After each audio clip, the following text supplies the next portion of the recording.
이번에는 ILO 탈퇴, 중대재해처벌 완화라는 정치적 화두가 드디어 등장했습니다. 대통령의 민생 발언이라고 합니다. 황당합니다. 갈수록 국제 수준에서 멀어지고 인류 보편적 가치에서 미화가 되려는 우리 정치 굴러떨어지고 있습니다. 과연 어떻게 해야 할까요? 안녕하세요. 서대문의 벼락나비 김홍국TV 시사도민고 김홍교수의 이슈 힘차게 출발합니다. 많은 관심, 응원, 참여, 좋아요, 댓글 공유, 구독과 알람 설정 부탁드립니다. 오늘은 최근 논란이 되고 있는 국제노동기구 ILO의 탈퇴, 중대재해처벌법 완화 이런 문제에 대해서 이야기합니다. 최근 윤석열 대통령이 30일 대통령 참모실이 수집한 민생 현장의 목소리를 소개하면서 신속한 해결을 약속했고 그때 내놓은 발언들이 나오고 있습니다. 그중 하나입니다. 여기에는 외국인이 내국인과 동일한 인건비를 받는 것에 대한 불만과 중대재해처벌법 50인 미만 사업장 적용에 대한 부정적 반응이 포함되어 있습니다. 노동조합을 적으로 돌리고 건설노조를 건폭, 폭력 집단으로 매도하면서 반노동 가치를 선언한 윤석열 대통령. 이제는 이렇게까지 막 나가도 되는 것일까요? 대통령이 국제기준 및 현행법에서 어긋나거나 노동자의 생명과 안전권을 약화시키자는 주장을 전하며 이를 민생이라고 소개한다니 아무리 소상공인 입장을 전달한 것이라 하더라도 황당하고 분노할 수밖에 없습니다. 대통령실이 이래도 됩니까? 국민을 위해서 대통령실은 존재하는 겁니다. 윤 대통령은 국무회의에서 지난주 대통령실에서는 비서실장, 수석, 비서관, 행정관들이 소상공인 일터와 복지 행정 현장 등 36곳의 다양한 민생 현장을 찾아 국민들의 절박한 목소리를 생생하게 듣고 왔다면서 대출 고금리 호소, 청탁금지법 제한 완화, 인파 밀집적 차단 우려, 방과 후 돌봄 확대 등을 열거했습니다. 맞는 얘기인 것 같지만 실상을 뜯어보면 무식하고 반인류적이며 반평화적이고 반민주적인 이야기여서 정말로 황당합니다. 이래도 됩니까? 특히 윤 대통령은 외국인 노동자를 고용한 식당에서는 비용 부담을 들어서 외국인 임금을 내국인과 동등하게 지불해야 한다는 ILO 국제노동기구 조항에서 탈퇴할 것을 호소했다고 전했습니다. 소규모 사업장에서는 내년부터 적용되는 중대재해처벌법 적용을 두려워하는 목소리가 있었다고 밝혔습니다. 윤 대통령이 정한 ILO 조항은 고용 및 직업상의 차별에 관한 협약 111호를 말합니다. 이는 국제노동기구 회원국이라면 준수해야 할 8개 기본 협약 중의 하나로 내국인, 외국인뿐만 아니라 인종, 성별, 종교, 정치적 견해 등에 따른 차별을 금지합니다. 현행 근로기준법 역시 국적 등을 이유로 근로조건에 대한 차별적 처우를 하지 못하도록 정하고 있습니다.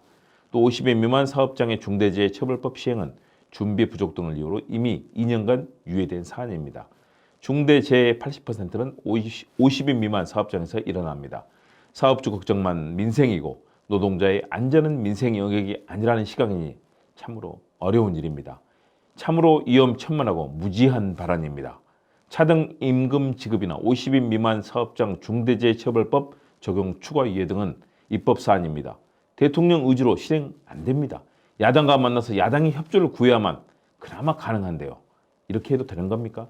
대통령 국무회의에서 신속하게 해결되도록 최선을 다하겠다고 말하고 국무회의 뒤 기자회견의 질문에서 대통령실은 정책과 직접 연계지는 건 바람직하다 하지 않다라고 선을 그었습니다. 정부는 대체 뭘 하겠다는 거죠? 엇박자입니다. 대통령과 대통령실이 다른 얘기하고 정부 부처도 다른 얘기하겠습니다. 뭘 어떻게 하겠다는 로드맵도 없고 프로그램도 없고 예산은 방법도 없고 입법도 없는 내용도 모르는 더군다나 참모들이나 정부 부처는 이를 부인합니다.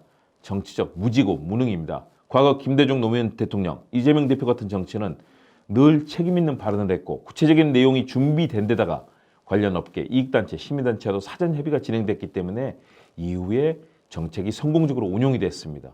완전 딴판입니다.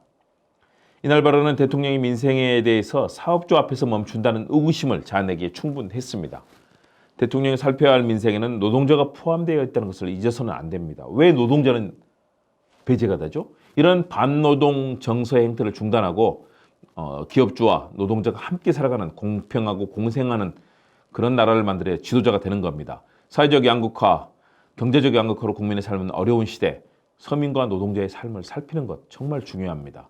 그런데 오직 기업들의 입장, 소상공인의 입장, 사실 그것도 거의 다루지 않습니다. 거의 대재벌, 부자 감세만 하면서 노동자들은 폭력 집단으로 매도하고 있는 상황 여러분 잘 아시지 않습니까?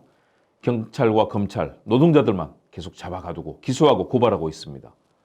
대체 어쩌자는 겁니까? 실제 일을 하는 사람은 노동자와 서민이고 우리 국가와 정부가 보살펴야 될 대상도 노동자와 서민입니다. 윤석열 대통령 그리고 윤석열 정부 정신 차리시기 바랍니다. 정치는 국민을 위해서 있는 겁니다. 군주 민수, 군주 대통령은 배고 국민이 물입니다. 물이 파도를 그리고 거센 풍랑을 만들면 배는 좌초되고 대통령도 나락으로 떨어집니다. 정신 차리십시오. 국민을 위한 정치를 하는 것 정말 중요합니다. 시사도민고 김웅 교수의 이슈 서대문의 파랑나비의 김웅 교수. 오늘은 ILO 탈퇴 문제 그리고 중대재해처벌법 완화시키겠다는 그런 대통령실과 윤석열 대통령의 시각에 대해서 국민들이 우려하는 걱정에 대해서 설명을 드렸습니다. 여러분 감사합니다.